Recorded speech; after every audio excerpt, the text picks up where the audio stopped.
নমস্কার বন্ধুরা, আশা করি সবাই ভালো আছো। অনু বিশ্বাস এঞ্জেল চ্যানেলে সবাইকে জানাচ্ছি ওয়েলকাম। আজকে আমি চলে এসেছি নবদ্বীপ। তো নবদ্বীপ কেন এসেছি, আজকে আমার ছোট্ট অঙ্কুর 6 মাস পূর্ণ হলো। আর আজকে অঙ্কুরের প্রথম অন্ন গ্রহণ করবে, তাই তো চলে এসেছি আমি আমার গুরুদেব বাড়িতে। শুধু আমি নয়, আমার সঙ্গে আমার পরিবারের অনেকেই এসছে, কিন্তু সবাইকে তো আমি ক্যামেরা বন্দি করতে পারিনি, তাই সবাইকেই তোমাদের দেখাতেও পাচ্ছি না। আর সবাই তো ক্যামেরার সামনে আসতে চায় না। না, দেখো আমার রাধা গোবিন্দকে কি সুন্দর লাগছে। আর আমি এখন আমার রাধা গোবিন্দের চরণে আশ্রয় নেব। তো দেখতেই পাচ্ছ, আমি আমার রাধা গোবিন্দর প্রণাম সেরে নিচ্ছি।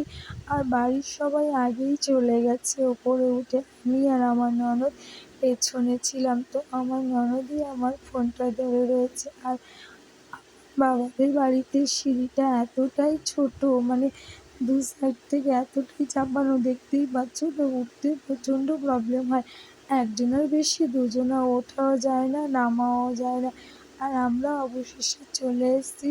কে কে এসেছি যতটা তোমাদের দেখাতে পারি অবশ্যই দেখাবো। তো আমরা এসেছি, আমাদের বাড়িতে মুখে ভাত আমরা দিতে পারিনি, এর জন্য যে আমার শাশুড়ি 1 বছর হয়েছে গত হয়েছে। তাই আর দেখতে দেখতে দেখো আমার কাকি শাশুড়ি আমাকে বলছিল যে ওকে একটু খাওয়াও। আমি বলছি আই দেখো আমার ননদ এটা, আর এটা হলো আমার আরেকটা ননদ। তো দুজনা মিলে রিলস করছিল ফেসবুক, ইনস্টাগ্রামে। আর দেখো এই দিকটাতে রয়েছে আমার 2 বাবা। অঙ্কুর যার কোলে বসে রয়েছেন উনি হলো আমার জন্মদাত্রী বাবা। এটা হলো আমার আরেক বাবা। আর এটা হলো দাদু, আমাদের দাদু।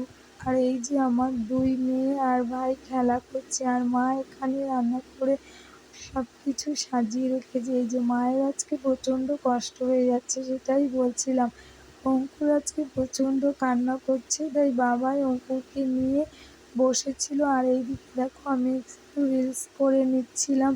তো আমাকে আমার ননদ দেখিয়ে দিচ্ছিল, বৌদি এভাবে না এভাবে করো। তো আমি সেভাবেই করছিলাম, দেখতেই পাচ্ছ তোমরা।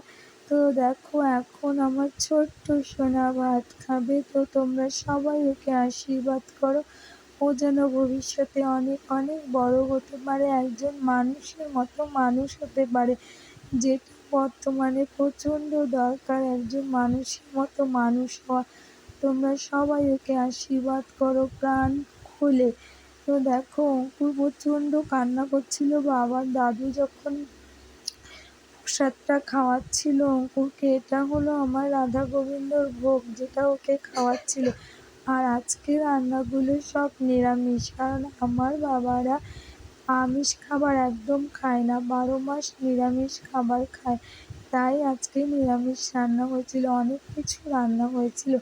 রান্না করেছিল অঙ্কুরের জন্য 5 রকমের ভাজা, মুগের ডাল, পনিরের তরকারি, তারপরে বাসন্তী পোলাও, পরমান্ন, মোচার ঘন্ট, ঘ্যাট, তারপরে তোমার চাটনি, পাঁপড়, দই, মিষ্টি।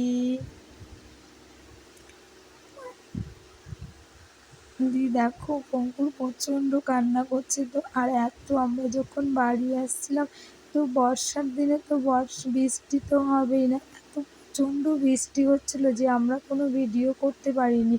তো টোটোতে আমরা সবাই ভিজে গেছিলাম। তো এখন বাজে রাত 9:30। তো আমরা দেখো এখন শুয়ে পড়বো, যেহেতু সারাদিন প্রচণ্ড টায়ার্ড ছিলাম, তাই অঙ্কু এখন শুয়ে পড়বে খেলা করতে করতে। হরে কৃষ্ণ, রাধে রাধে বন্ধুরা, সবাই ভালো